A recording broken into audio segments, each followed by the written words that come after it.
Welcome on in, guys. Tobin here with you, and thanks for checking out the channel. Hope you're doing well out there here on this lovely, lovely Tuesday morning on July 8th. We got action tonight, dude. We got Summer League action. We'll have a recap coming up later on tonight as the Heat, they play the Warriors. Warriors. Anybody watch that? Anybody? You know when I ended up watching the Warriors for the first time, I was producing morning radio for Hockman and Zaslow, and they were talking about the Warriors. And we were supposed to set up a movie screening. Our program director at the time, Todd Castleberry, kept promising it was going to happen. Never did. But I ended up buying the Warriors for $4.99, digital, to watch it because nobody was streaming the Warriors back then. And I ended up loving it. I ended up loving the Warriors. Who are the Warriors?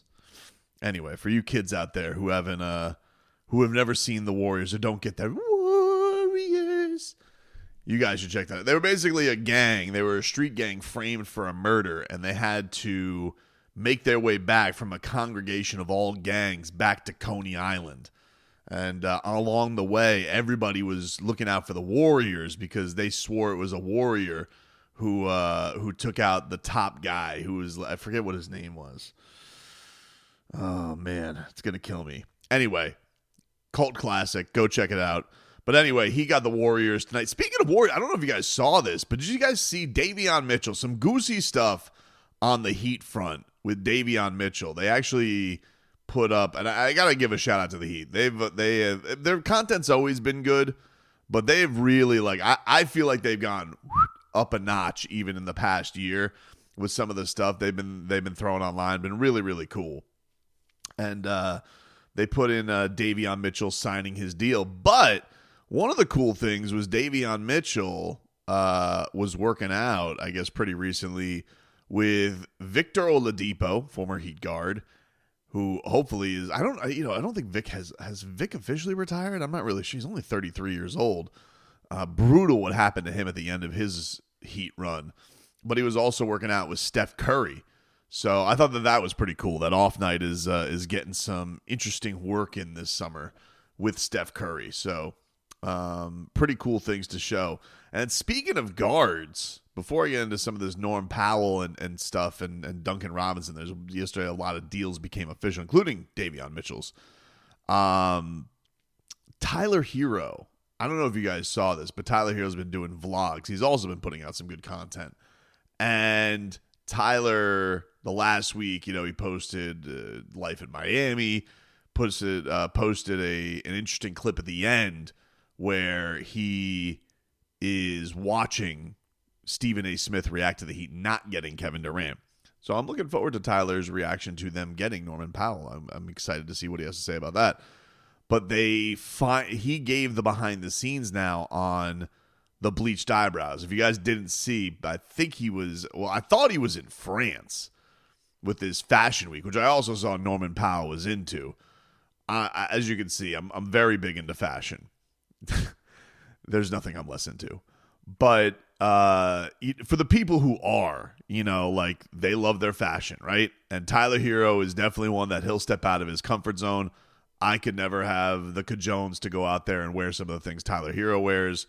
But he revealed finally, because there was a viral video or viral photos that looked like he had shaved his eyebrows. What the hell is going on there?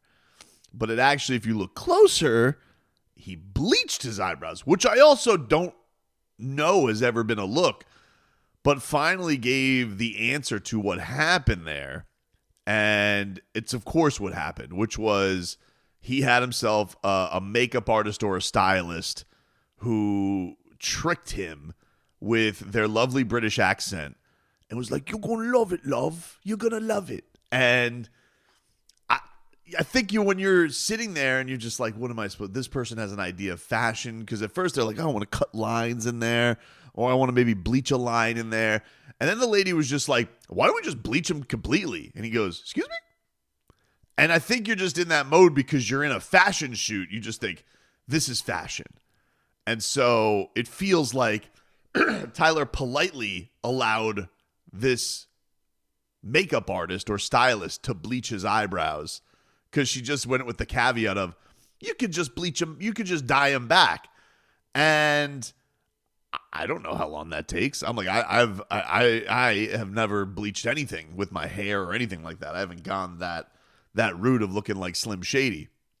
But his Slim Shady eyebrows, he would have, because when you're sitting in a makeup chair with somebody in a foreign land, you're going to be sitting there being like, she seems like she knows what she's doing. She's cool. She's got a cool accent. I'm going to bleach my eyebrows.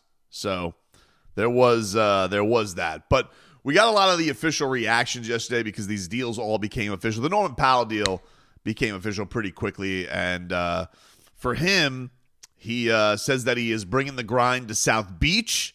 That was his official notice on Instagram, where he's like, the grind is going to South Beach. And I know a lot of Heat fans are like, it's not on South Beach. It's by Bayside. You'll quickly learn. Although I will say Bayside, though Bayside sucks, it sucks less now because it's a lot nicer. They've done some nice facelifts to it. But, I mean, mostly it's just parrots and bubblegum shrimp. But Norman Powell has now officially joined the Miami Heat and is going to add the offensive punch that the Miami Heat certainly need. Rave reviews for this trade all over the place. The Heat have not, the Heat have been, they've been getting hammered all over the place, like on the national scope. I know Bill Simmons and Ryan Russillo, two of our favorites. They came out, we're going to be less in the Heat. And so you got a lot of that, and then no sooner that they're getting hammered that they make this deal, which was essentially, poof, get Norman Powell for nothing. Respect to Kevin Love and Slow-Mo, which I love the goodbyes where it's just like they're not overdoing the goodbyes anymore. But like I felt like they're tagging Kevin Love, and then there was just like. But you have to put it for everybody now. Like, everybody deserves a post. And so you have to be like, appreciate you, Slow-Mo. Even though, like, I don't think anybody would have noticed. Kind of reminds me of, like, when the Heat, the week that Dwayne Wade got nominated as a, like, semifinalist for the Hall of Fame. They have to be like, D. Wade's finalist for Hall of Fame. And then they also had to put out one for Shawn Marion. And I was like, really? For Shawn Marion? Like, for his Heat tenure, his brief Heat tenure? So, the Heat yesterday, they welcome in Norman Powell. Some cool things. UCLA did a Photoshop, which really left them memeable because it was a Photoshop. Because though the Heat lose a great UCLA Bruin in Kevin Love, they gain one in Norman Powell, who, of course, gets to maybe bring Jaime Jaquez under the tutelage of himself, and we can figure things out. And it is interesting. I am wondering from Jaime's perspective, because it kind of has gone unspoken of this offseason, right? Like the Lakers fans right now is watching Dalton Knecht kind of stink up the joint early on in Summer League, which is much more concerning than like Yakachonis doing that, because one's 24, one's 19, one's in year 2, one's in game 2. And for Jaime, it's kind of just gone like everybody's almost thrown him to the curb. And it's just like, is he even going to be part of the rotation? And it is going to be interesting because I don't necessarily know where that role is going to be, right? Because like if we're even just putting out the rotation, it feels like the front seven, he's not in there, because that feels like it's going to be some semblance of Bam, Ware, Tyler, Wiggins, Mitchell, Powell, Jovic. And then you're like, all right, is then Yakachonis, is he in there? And then is it Jaime? Like, it's going to be interesting who that next guy is. I don't know what the hell is going to happen with Terry Rozier. Maybe there is some Terry Rozier resurgence we're not seeing down the pipe, and then there is going to be there. And then, of course, the Heat do need to get maybe another backup big to beef up their line. It's why people don't think that they're necessarily done. But I saw that, I'm just like, man, I wonder if there, are the Heat going to be looking at this? And maybe part of this depends on if Wiggins is back. But if Wiggins is back, you can maybe start Jaime Jaquez Jr. If Wiggins isn't back, Or you could start Jovic. I think there's probably a decision there that has to be made. If Wiggins isn't back and Norman Powell is going to be your sixth man, is that going to be your crew of like Powell, Jovic, and Jaquez to see what they bring to the table? But seeing that was kind of like, all right, well, maybe that's something that can kind of clear things out. And I know that Jaquez has been working with a mental coach and has been bringing things to the table. And I don't know, because you also got to think, like, what's the future of Haywood Highsmith? Is Haywood Highsmith going to be here? Are they going to flip him somewhere else? We've been talking about Keyshawn Johnson. Simone Fontecchio also brought into the fold officially yesterday. So where does Jaquez fit into all of this? Because I think we all got very excited early on, and we're like, oh, well, man, it's, he's screwed because Kasparis is running the point. And now there's the first couple of games, and you're like, well, maybe this is going to be a little bit more slow rolled than we know. So we'll be interested to see. But yeah, anyway, getting back to the reaction of Norman Powell, Zach Lowe yesterday, he probably spent like half of his podcast just like confused on how the Heat were able to pull this off. Called it a heist, which I was like, yeah, that's good. Called it a heist. Love that. Bobby Marks called it a home run, but probably my favorite reaction was from the GOAT himself, Dwayne Wade. And in the early aftermath of the Norman Powell joke, we're finding out like, hey, Norman Powell, huge D Wade guy, modeled his game. There's old tweets, him modeling his game after D Wade. And D Wade posts on the Instagram, official Miami Heat Instagram post, and he goes, that's my guy. I was like, oh. That's Goosey's right there, dude. I don't make the rules, but if the GOAT signs off, it's Goosey's galore on a move. So I was happy about that. One thing, though, that made me sad tremendously was Duncan Robinson. Duncan Robinson yesterday officially traded to the Detroit Pistons, which obviously coinciding with this Norman Powell move refurbishes the Heat shooting with Duncan Robinson going. But he's wearing number 55 with the Detroit Pistons. And I was just like, that looks so freaking strange, dude. To see Duncan Robinson in another jersey, it kind of just hit you in the stomach. But then if you didn't think that was enough to slap you right in the face, Duncan Robinson came strong with the goodbye. Real strong with the goodbye. Put together a glorious video. Well done by him of all of his moments with the Heat. And you just see that baby dunks back with the old number 62 on the Heat Summer League team when we're playing that dunky music and it's blasting in the Sioux Falls gym to, what he turned himself into, which was the all-time franchise three-point leader. But then he posts a letter and he goes, man, it's hard to put into words what putting on a Heat jersey has meant to me. As an undrafted 24-year-old just looking for his place, Miami gave me more than that. It gave me a home. From Sioux Falls to finals runs, plural, I got to play for an organization and a city that welcomed me with open arms. And while I'm so proud of the success we had on the court, I'm equally proud of the relationships I've built off of it. Miami is truly a special place that I will always consider home. Thank you, Heat Nation, for supporting me and having my back. In parentheses, most of the time, laughing, crying emoji. That's awareness. I'll love this city forever. He gives you a little heart. Not heart hands. He just gave you a heart emoji and signed it off Duncan Robinson. I'm just going to be like, whew. I saw this yesterday in the midst of watching Love Island, which was probably one of the worst episodes of the season. It was super boring.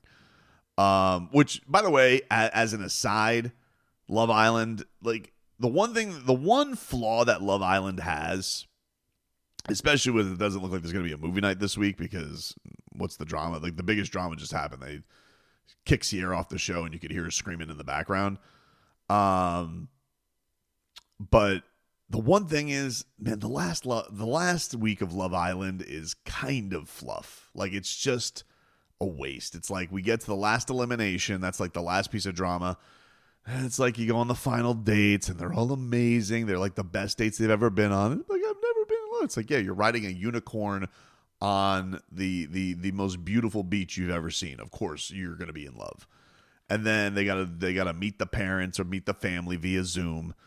And then finally, the last episode, they gotta drag that out, and we gotta get to a winner. And it's just like, oh, like it's such the whole. I love Love Island. I'm a big fan.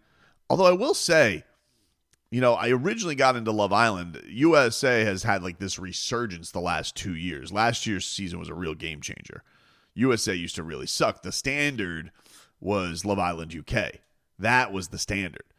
And strangely, my wife, I have been kind of like side watching UK, and man, they've really cheaped out on this season. There's no host, and they're doing like recouplings in the daytime. And I'm like, what's going on here? Like, do they have to turn this around at like a certain point? I don't even know where they are. Are they in Australia? Like, is it completely like flipped on the time? Very confused. What was I talking about? Duncan Robinson. That's what I was talking about. Of course, you guys should pay attention. But Duncan Robinson saying goodbye like that, yeah, you feel in a way like it cut different that Dunks is out here, and it was an incredible journey. Like it's gonna be hard to see this guy go, and you see some of the reactions. Jaime calling him a legend last night. Caleb Martin referring to him as a legend. Bam Adebayo upset that he can't yell at him anymore. Wayne Ellington, and like so many guys just so, just it's sad to see Duncan go, but I'm also happy for his career because I do think a fresh start is going to be really awesome for him. I think he's going to be really good for the Detroit Pistons. I am terrified when the Heat play the Pistons, which are already scarring games, buzzer beaters, Spo forgetting how many timeouts he has. Always really, really close games against the Pistons, and I am just dreading Duncan Robinson shitting on the Miami Heat with like 7 3-pointers and one of them being at the buzzer and him just staring down Eric Spoelstra. I am terrified of that, but I am genuinely happy for the guy. A monster competitor. I thought really grew into a dog as well, like just, from being like, hey, do I belong here? To like just a hardened veteran leader, great example. So yeah, there were downs, there were especially after getting the new deal and losing his job and then getting his job back, but also I think making himself. I'm always gonna look back to not at this last year, but the year before that, Jimmy's last real full season where Jimmy gets the MCL and the Heat had the Tyler injury, the Terry injury, the Jimmy injury, but the Duncan injury, the back injury, the first time is going to be one of the great what ifs, man, because that dude was, I think, genuinely the Heat's third best player that season with Tyler missing so much time, and he was so good, and to see it end like it did with that back injury messing him up really, really sucked, but I'm happy for him, and it's tough to see that chapter come to an end. So all the best to the Dunkyard dog.